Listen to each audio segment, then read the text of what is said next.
السلام عليكم ورحمة الله وبركاته، واهلا بكم معايا في فيديو جديد من فيديو النهارده ان شاء الله هشرح فيه معاكم طريقة عمل وحدة مميزة وجديدة لعمل مفرش سفرة بالتشبيك مع شرح طريقة التشبيك، واتمنى يا رب ان هو يكون سهل وبسيط عليكم وان هو ينول اعجابكم. ما تنسوش اذا عجبكم الفيديو تدعموني بلايك وشير وسبسكرايب. هنقول بسم الله الرحمن الرحيم. هستخدم لونين من الخيوط، تقدروا تستخدموا الخيوط الشنجات، تقدروا تستخدموا الخيوط الساده، برضك نقدر نستخدم اي نوع من انواع الخيوط، لكن بالنسبه لمفارش السفره احنا بنستخدم انواع معينه او محدده، وهي الخيوط القطن او خيط النايلون او خيط غزل المنجد او غزل الصياد اللي هو النايلون اللي ذكرته في البدايه عشان هو ليه اسمين يا بنات. في بنات بتعرفه بغزل الصياد، في بنات بتعرفه بالخيط النايلون. ونقدر نستخدم خيوط اليس ديفا او ديفا بلس او اليس كوتون جولد، وكمان خيوط ناكو، وعندنا كمان خيوط هيمالايا، وفي مجموعة كبيرة خيوط المحلة، وكمان ممكن نستخدم خيوط الحرير بتكون في منتهى الجمال والروعة. هنقول بسم الله الرحمن الرحيم. هنخلي ده لان ده بس هنعمل بيه الاطار الاخير. في البداية بكون مجموعة من السلاسل، هسيب مسافة من الخيط والف الخيط عفوا حلقة على الهواء بالشكل ده. هستخدم معاكم ابرة رقم 3.5 ملم. هدخل داخل الحلقة الف الخيط واخرج منها، طرف الخيط بشده بقى في عقدة البداية. في البداية ببتدي اكون 8 سلسلة. ازاي ببتدي اكون السلسلة؟ بيكون عندي على الابرة حلقة، بلف الخيط واخرج منها بسم الله. 1 2 3 4 5 6. هسيب الخمس سلاسل الاخيرة واروح لاول سلسلة اشتغلتها، بدخل في الحلقة الامامية اللي هي قدام وشي على طول، اسحب الخيط واخرج من تحتها ومن تحت الحلقة الموجودة عندي على الابرة.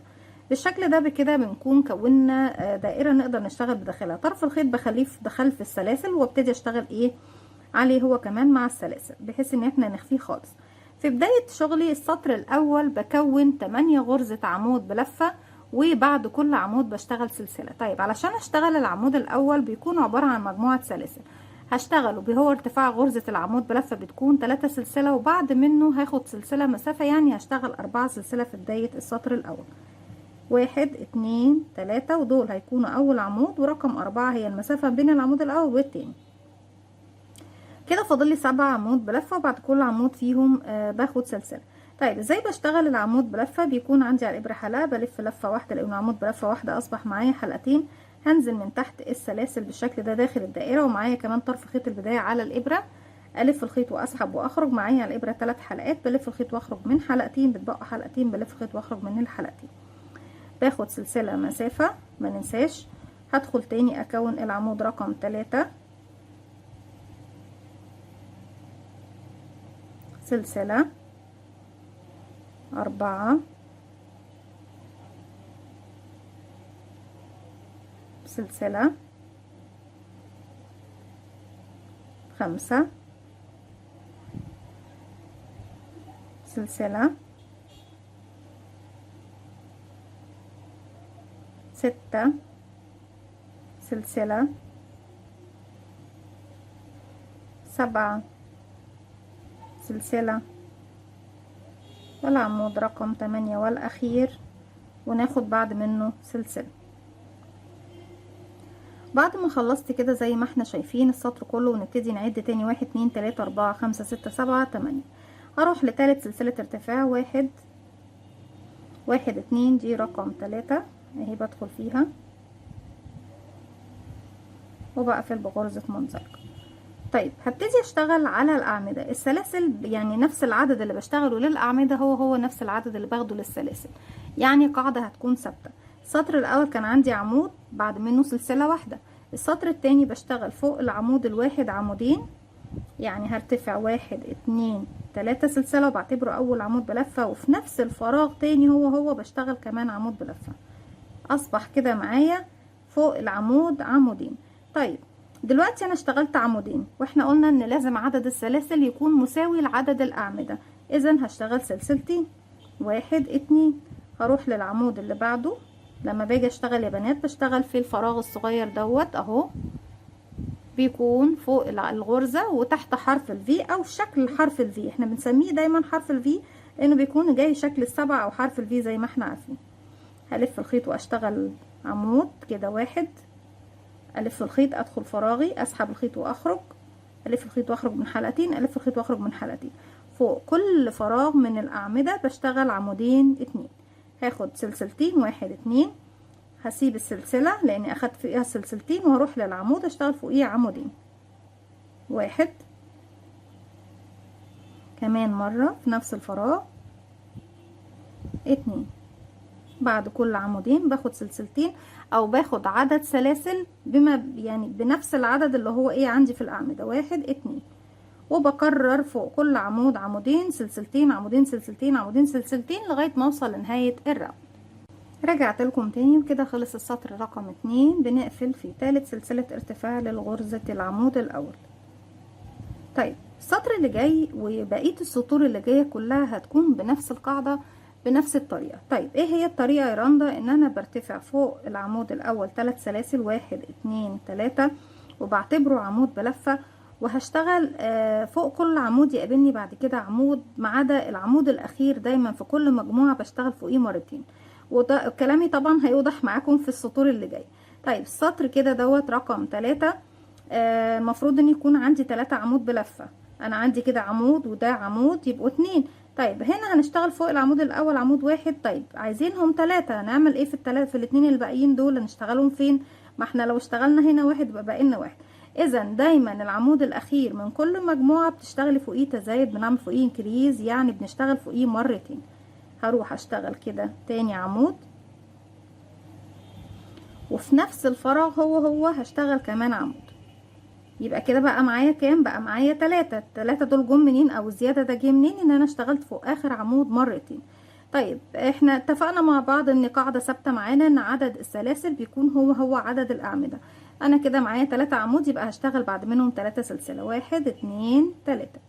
نرجع تاني نكرر. العمود الاول بشتغل فوقيه عمود واحد بس، هنا العمود التاني هشتغل فوقيه تزايد، يعني بشغل فوقيه مرتين، 1، كمان مرة في نفس الفراغ التاني 2. اصبح معايا 3 عمود بلفة، هشتغل بعديهم 3 سلسلة، 1 2 3. الفراغ اللي بعده احنا ما بنشتغلش على السلاسل، فوق السلاسل بناخد سلاسل بس، كل سطر بتزيد عدد السلاسل زي ما احنا بنزود عدد الاعمدة بالظبط. العمود الاول بشتغل فوقيه عمود واحد بس، العمود التاني انكريز بنشغل فوقيه تزايد يعني مرتين، 1 2، وهكذا 3 سلسلة 3 عمود، 3 سلسلة 3 عمود، لغاية ما بوصل الى نهاية الراوند. رجعت لكم تاني في نهاية السطر رقم 3. بنقفل في ثالث سلسلة ارتفاع للعمود الاول.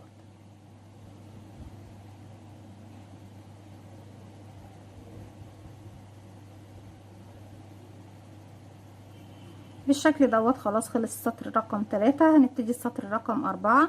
لازم نزود عدد السلاسل ولازم نزود عدد الأعمدة. طيب هنا عندي 3 عمود، مفروض يكونوا 4 عمود، وكل سطر عدد الأعمدة على فكرة بيكون بنفس ترتيب السطر اللي معانا.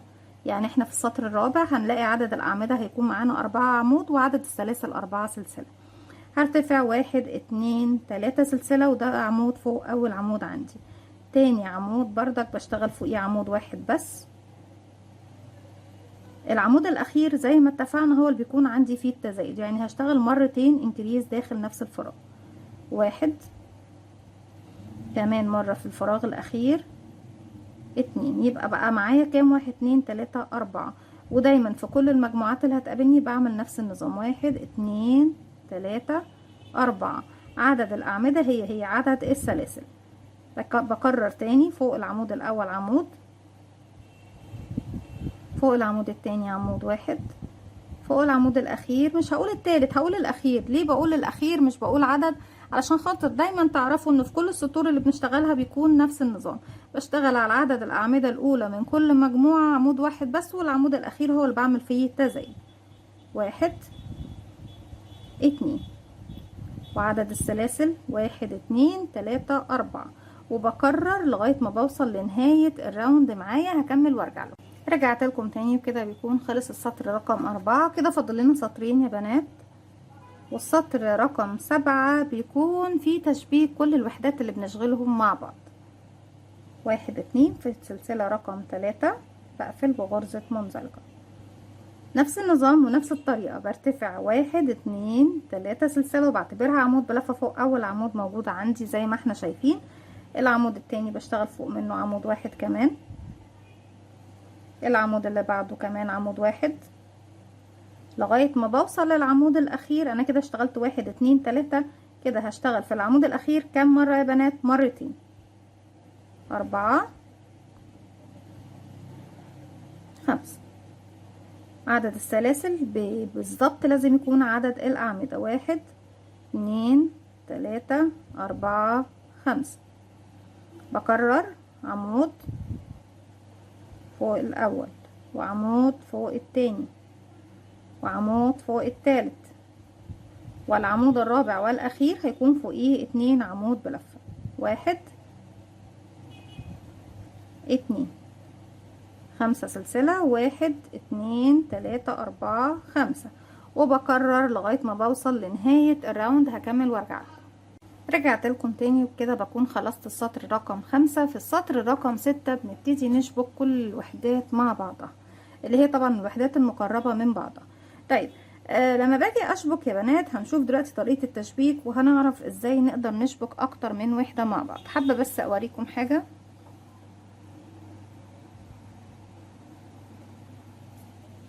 بس يا رب تكون واضحة معاكم. طريقة التشبيك هنا زي ما احنا شايفين اهي، بتكون عندنا فين؟ بتكون عندنا يعني احنا بنشتغل عدد الاعمدة زي ما احنا شايفين، وبنيجي عدد السلاسل هنشبك جهة من عند مكان الاعمدة، بس بنشبك من مكان السلاسل مرة من هنا ومرة من هنا. هنشبك جانب، هما 8 جوانب عندنا، في جانب بنشبكه في وحدة، وجانب بنسيبه ونرجع الجانب اللي بعده نشبك، نرجع نسيب واحد، نرجع نشبك جانب، نرجع نسيب واحد، وهكذا. يعني بشبك 4 جوانب وبتلاشى او بتجاهل 4 جوانب زي ما احنا شايفين. الوحدة الاولى بتتشبك في الوحدة التانية زي ما هنشوفها دلوقتي. بنرجع نشبك في الوحدة اللي تحتيها، بنرجع نشبك في الوحدة اللي بعدها بالشكل دوت. السطر الاخير اللي هو رقم 7 زي ما قلت لكم هو اللي بيكون فيه الاطار الاخير اللي بيجمع لي كل المجموعات زي ما احنا شايفين. طيب بالنسبة للجزء اللي داخل في الزاوية دوت، ببتدي اشبك تاني خيط من اول وجديد فوق اي وحدة من الوحدات فوق الاعمدة، وبشتغل 3 سلاسل، واشتغل الاعمدة بتاعتي زي ما احنا شايفين 1 2 3 4، وفي العمود الاخير مرتين. هو طبعا المفروض ان هنا بيكون عندي عدد الاعمدة 1 2 3 4 5 6 7 عمود، وبروح مباشرة بسيب بقى السلاسل ماليش علاقة بيها، اروح فوق الاعمدة اللي في الجهة المقابلة من الوحدة التانية اشتغل ال7 عمود، والجهة اللي هي طبعا رقم 3 اروح اشتغل ال7 عمود، والجهة رقم 4 اشتغل ال7 عمود، وارجع تاني اقفل فوق او تالت سلسلة ارتفاع انا طبعا اشتغلتها في بداية السطر بغرزة منزلقة، واقص الخيط، وهكذا. دايما المكان اللي بيجمع الاربع وحدات مع بعض بنشتغلوا ايه؟ بنوصل خيط ونرجع نقصه بعد ما نخلص الاربع اتجاهات زي ما احنا شايفين. ما بناخدش سلاسل، ما بناخدش اي مسافات ما بين الاربع جوانب.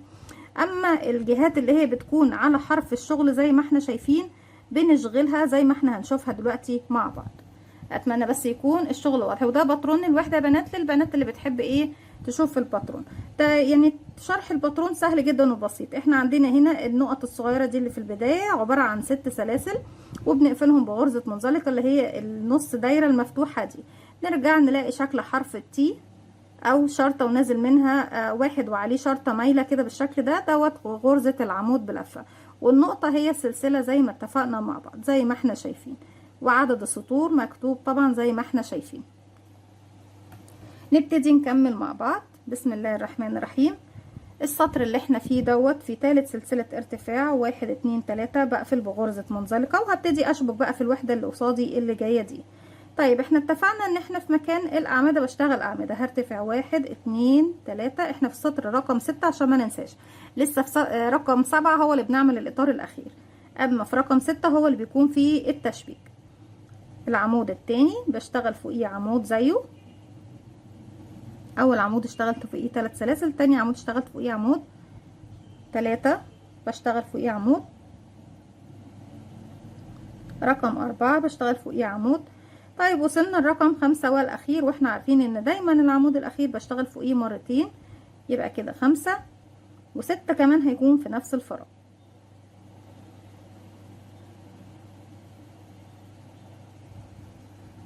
طيب دلوقتي عايزه اشبك بقى في الوحده اللي جايه. هرتفع، احنا بنرتفع 6 سلسله، هرتفع 1 2 3، وهجيب هنا عندي الوحده المقابله، الوش هنا والوش الناحيه التانية، الظهرين ملاصقين لبعض. هاجي هنا من تحت، عندي هنا اعد 1 2 وفي رقم 3 بنزل من تحتها او بدخل فيها هي مباشرة وبعمل غرزة حشو، بسحب الخيط من تحتها وبيتبقى معايا على الابرة حلقتين، هلف الخيط واخرج منهم هما الاتنين. هرجع من الناحية دي اعمل 3 سلسلة كمان، 1 2 3، وهروح فين؟ احنا كده اشتغلنا 6 سلسلة، 3 وشبكنا و3. هروح للأعمدة اللي بعدها واشغل 1 2 3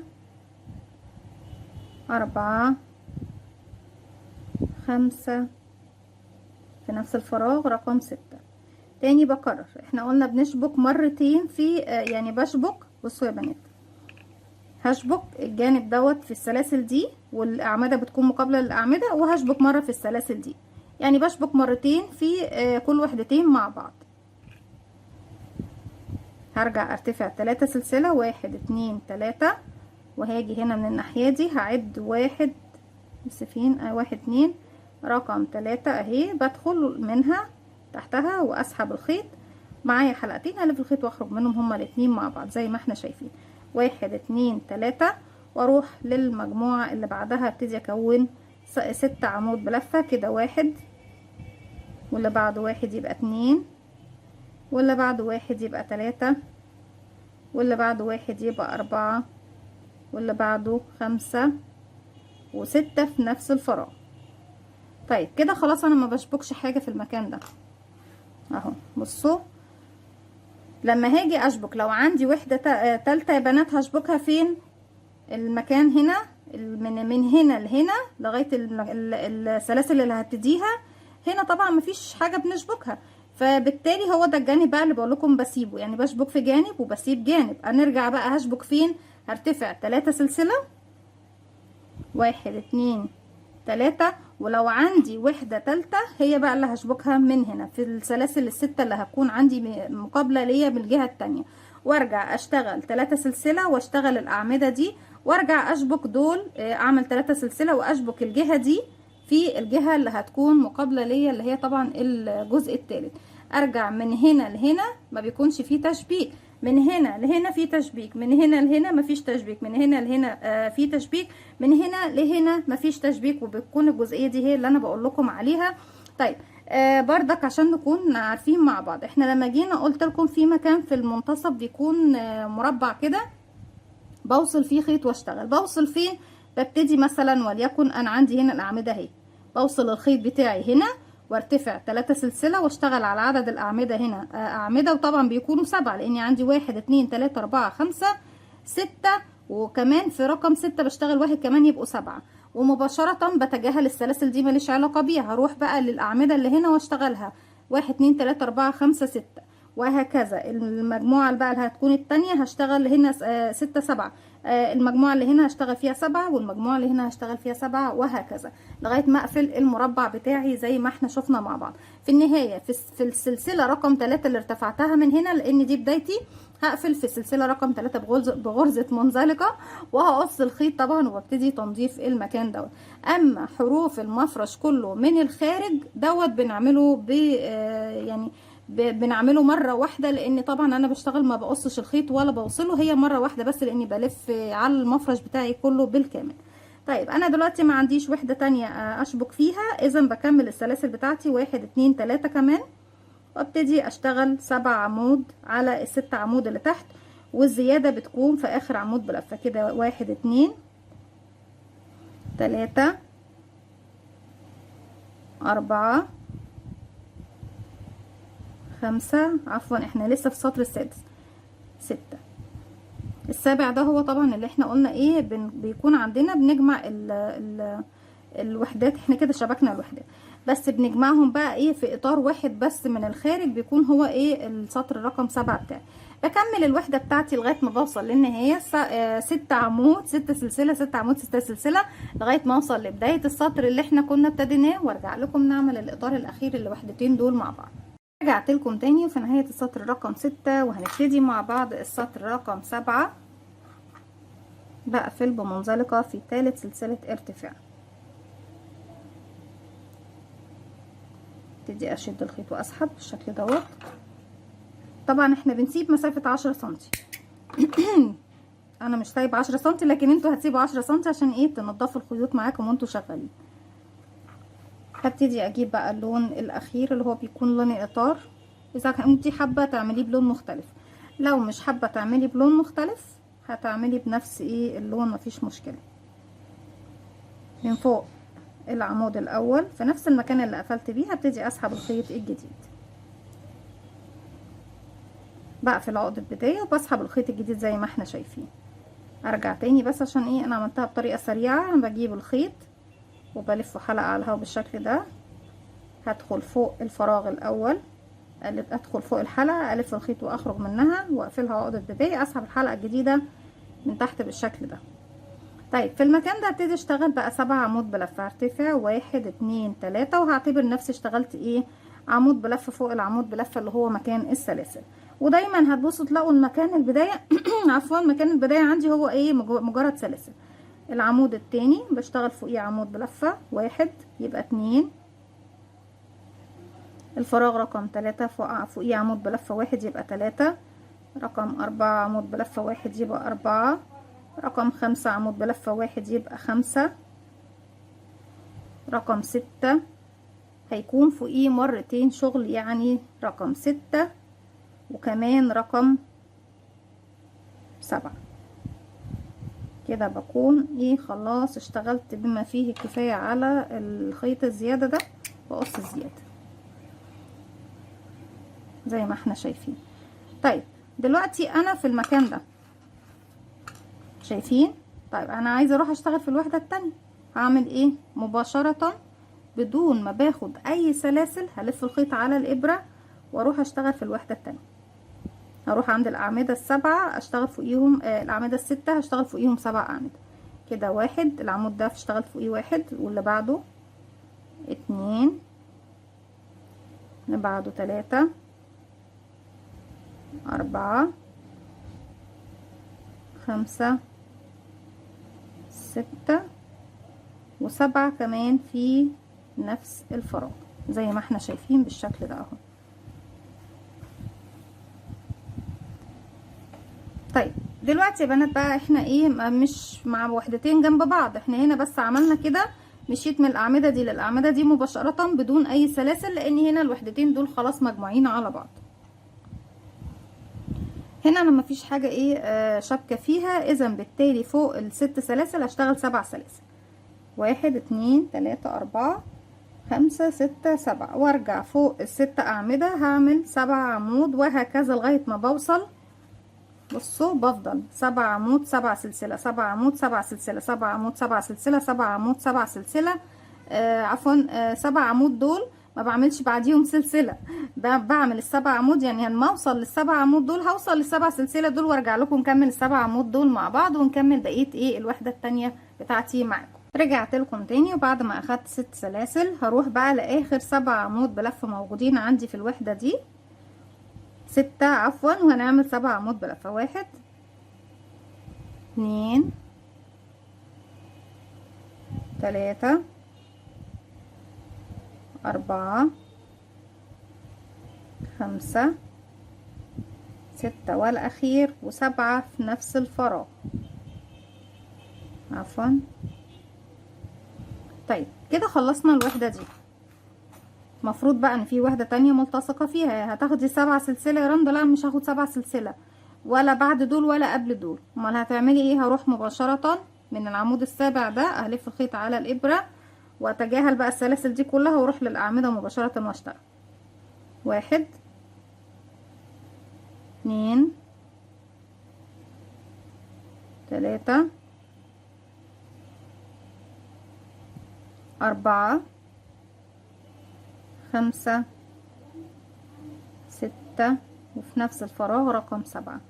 هنا خلاص بقى انا ما عنديش وحدات شبكه فيها، اذا هرتفع ال7 سلسله على طول، 1 2 3 4 5 6 7، واروح اشتغل 7 عمود 7 سلسله، 7 عمود 7 سلسله، 7 عمود 7 سلسله، 7 عمود 7 سلسله، 7 عمود 7 سلسله، وارجع لكم نقفل السطر ده مع بعض ونشوف السطر الاخير اللي هو بيكون مجرد سطر بس ايه ديكوري هنعمله مع بعض. رجعت لكم تاني كده خلاص فاضل لنا اخر سطر كده. بعد ما خلصت 7 عمود هاخد 1 2 3 4 5 6 7.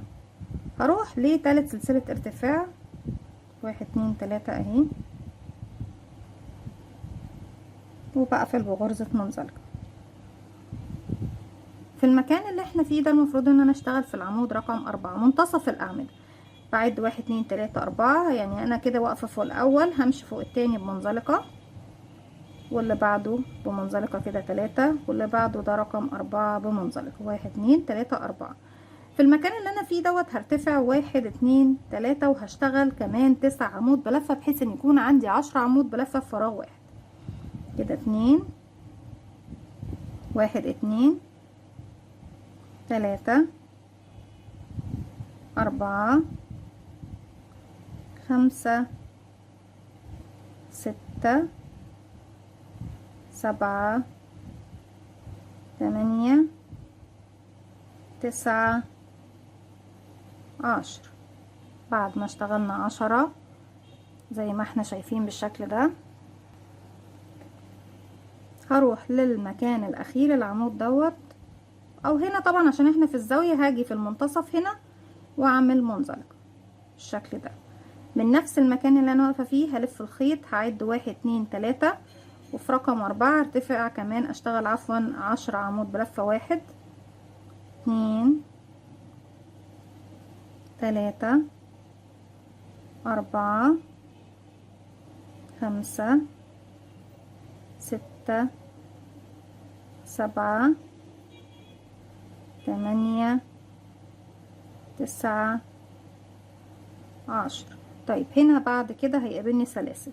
هعد بقى، انا هنا واقفة في العمود رقم 4، بعد 1 2، وفي اخر عمود هدخل اعمل منزلقة زي ما احنا شايفين بالشكل ده. هشتغل بقى على السلاسل ال7 هنا حشو، 4 حشو كده. 1 2 3 4 1 2 3 سلسلة، وارجع تاني 4 حشو. 1 2 3 4. ارجع تاني اعمل فوق الفراغ الاول منزلقة، ومن نفس المكان اللي انا واقفة فيه هرتفع، مش هرتفع حاجة عفوا، هشتغل في العمود رقم كام؟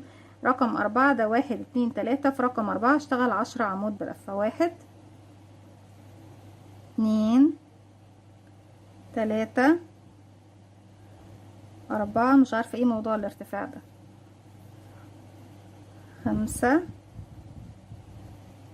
6 7 8 9 10.